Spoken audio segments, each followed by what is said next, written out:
Делаем разделку. Это у нас кабель ASBL 3 на 240. У него изоляция, бумажная изоляция с свинцовой оболочка.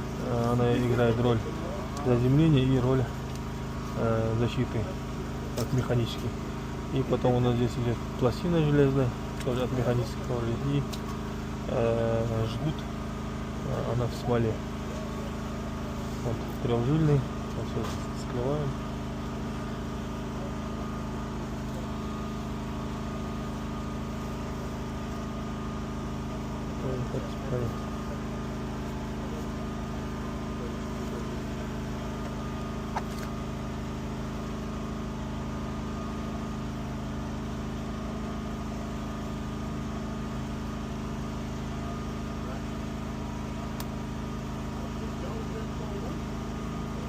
Аяз болып тұрды ғой,